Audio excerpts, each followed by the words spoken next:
A cold wind swept through the empty street as Jamal hobbled along on his crutches, the rhythmic tapping of the metal echoing against the quiet backdrop of the suburban neighborhood. It had been a rough couple of months since the car accident that left his leg in a cast, but the 17-year-old was determined not to let it slow him down. Jamal had just come from the convenience store, a bag of snacks dangling from his wrist, when the blinding blue and red lights of a police cruiser lit up the night. He froze, his heart racing as he glanced over his shoulder. Jamal knew the stories. He'd heard them all his life. His mom, Vanessa, a powerhouse attorney who worked as a prosecutor, often reminded him about being cautious when dealing with law enforcement.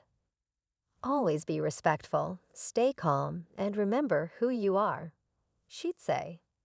But standing there, his hands trembling on the handles of his crutches, all those lessons seemed to evaporate. The officer stepped out of the car, his boots crunching on the gravel. Tall, broad-shouldered, and wearing a scowl that seemed etched into his face, the man looked like he was ready for a fight.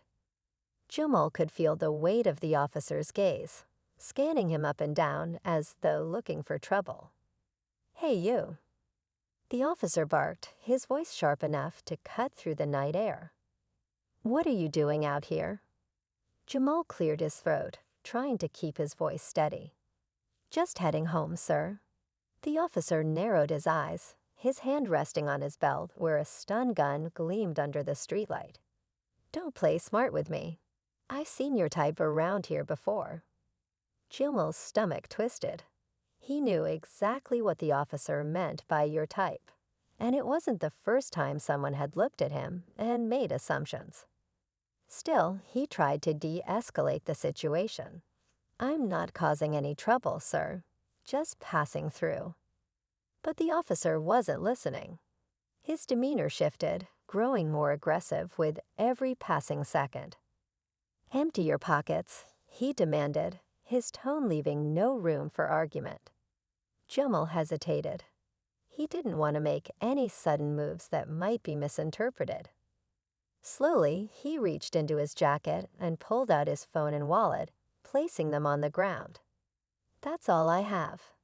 "Hands up," the officer barked, stepping closer.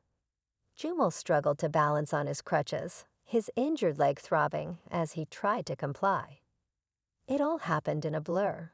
The officer pulled out his stun gun, aiming it directly at Jamal.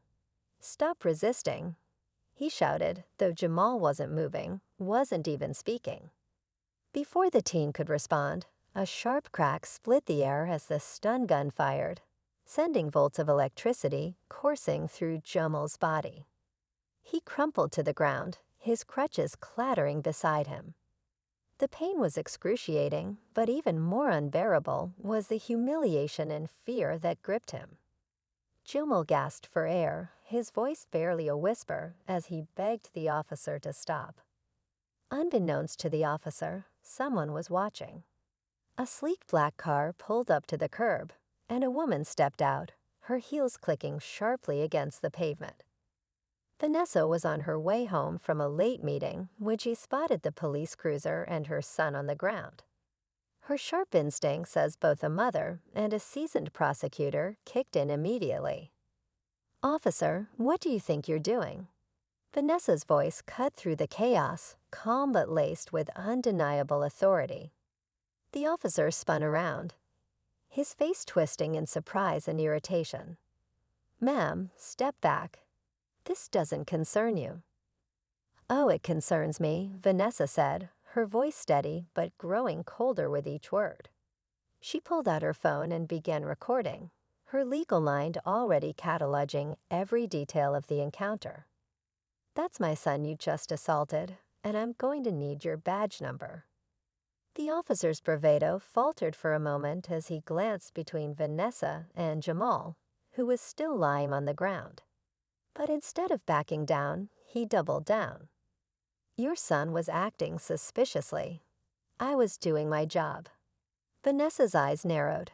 "Your job is to protect and serve, not terrorize unarmed teenagers."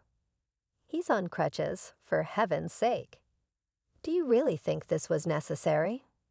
The tension in the air was palpable, the street eerily silent except for Gemel's labored breathing and the officer's heavy footsteps as he shifted uncomfortably. Vanessa's heart raced as she checked on her son, her mind already formulating the next steps. This wasn't over, not by a long shot. But as Vanessa stood her ground, staring down the officer who had made the grave mistake of underestimating her, she knew one thing for certain: this night would change everything.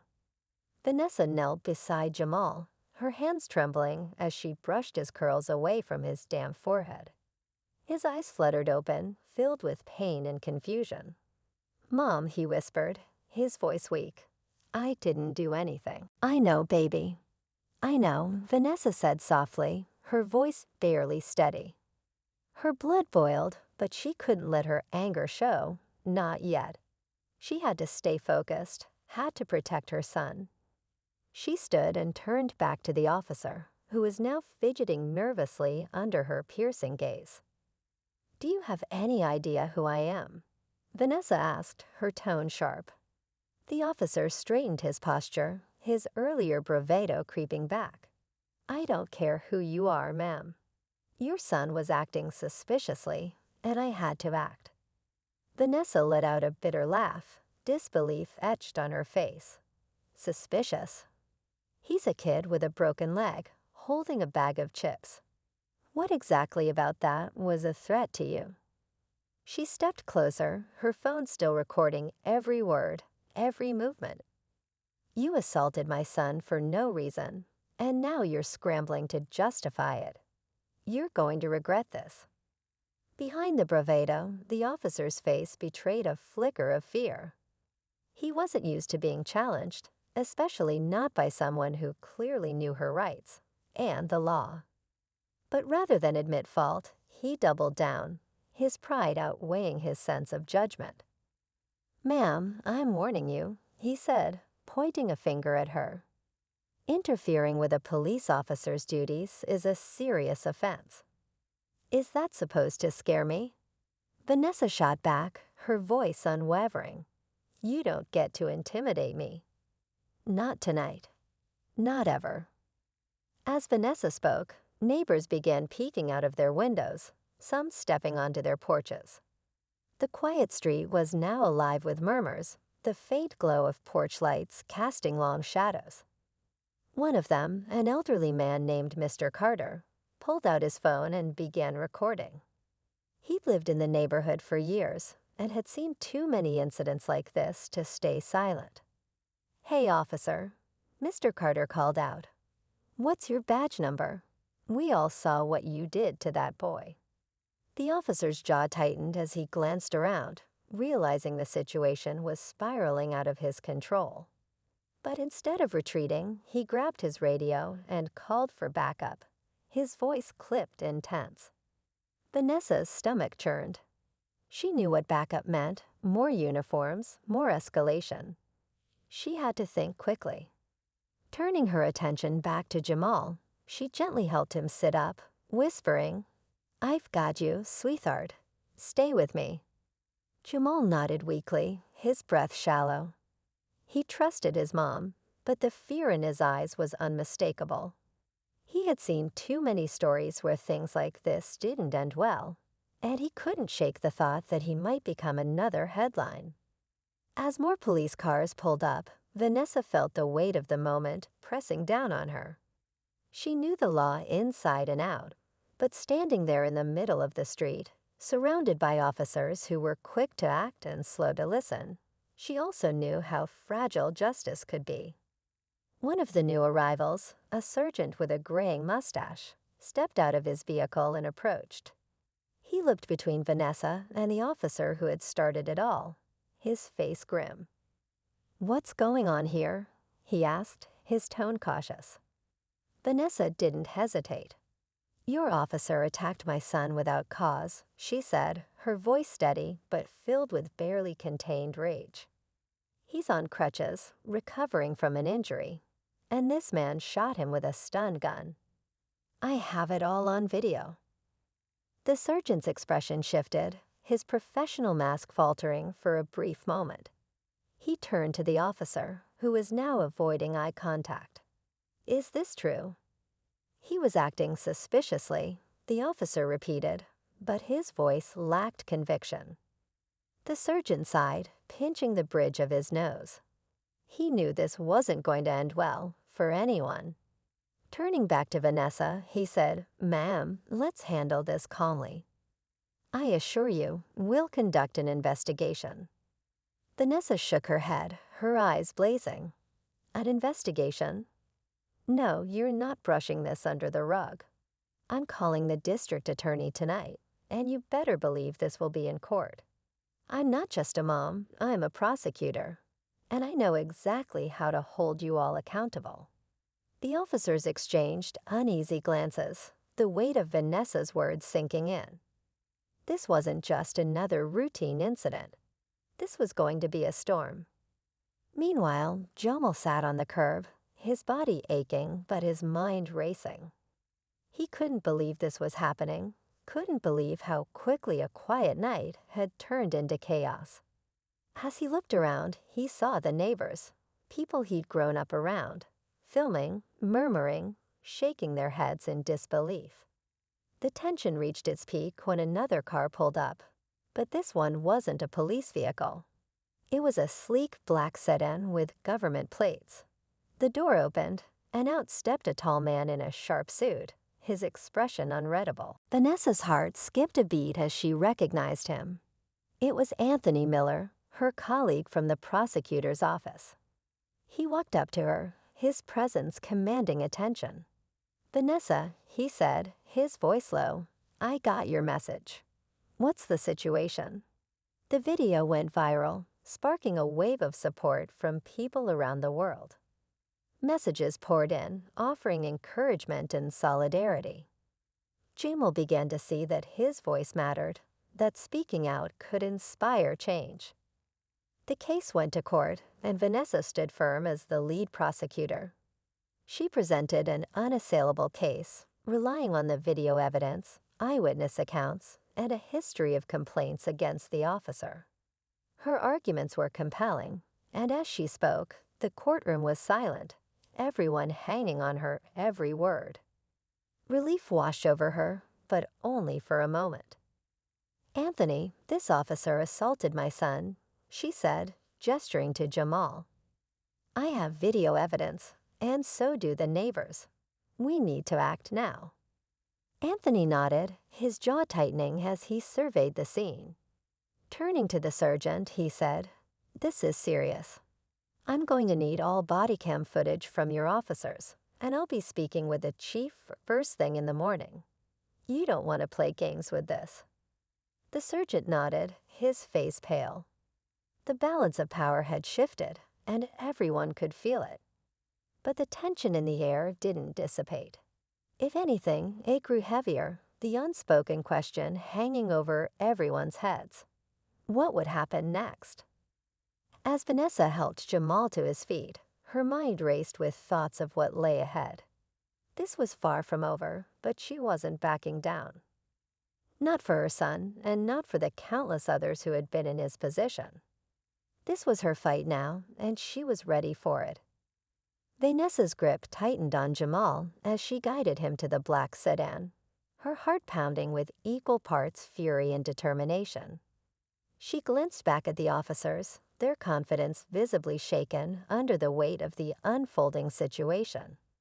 Anthony stayed behind, his authoritative tone cutting through the tension as he demanded accountability, ensuring the evidence from that night would not be tampered with. Inside the car, Jomo leaned his head against the window, exhaustion and pain etched across his face. "Mom," he said quietly, "why did this happen?" "I didn't do anything."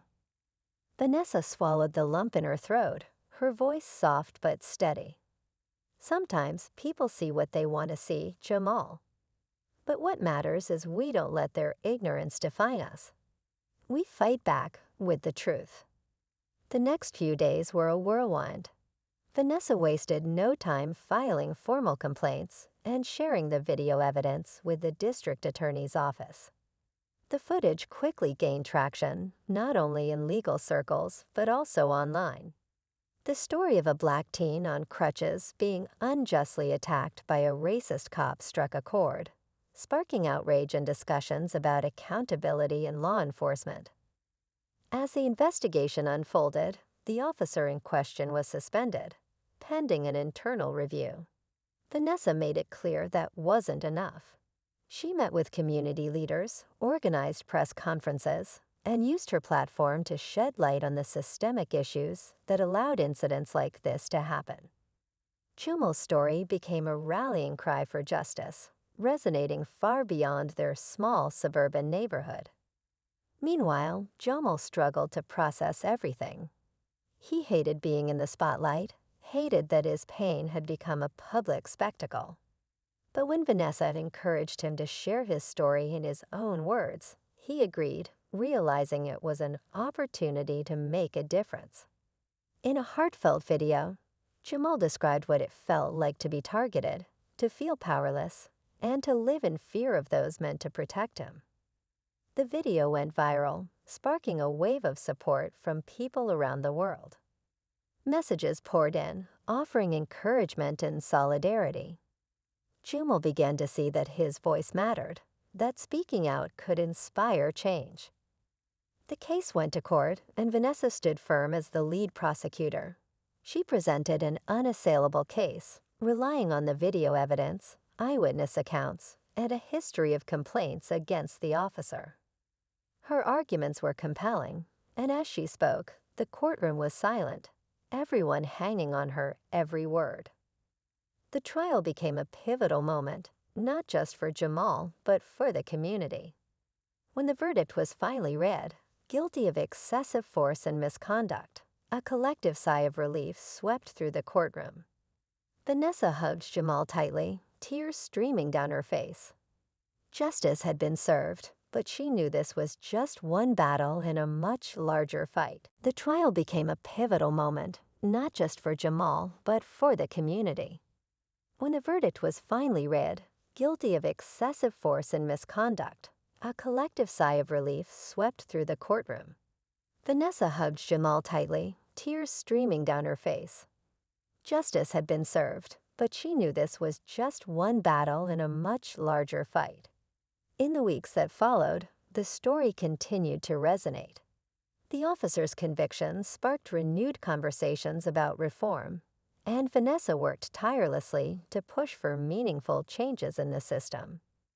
Jumal, now walking without crutches, joined her at rallies and community events, finding strength in using his experience to advocate for others. One evening, as they sat together on the porch, Jumal looked at his mom and smiled. "I never thought something like this could turn into something good," he said. Vanessa nodded, her gaze fixed on the horizon. Sometimes the hardest moments show us what we're capable of, and they remind us why it's so important to stand up for what's right. The air was calm now, the chaos of that night a distant memory. But its impact lingered, shaping them both in ways they hadn't expected. They knew the fight wasn't over, but they also knew they weren't alone. Together, they had turned a moment of injustice into a movement for change, a legacy that would outlive the pain and pave the way for a brighter future.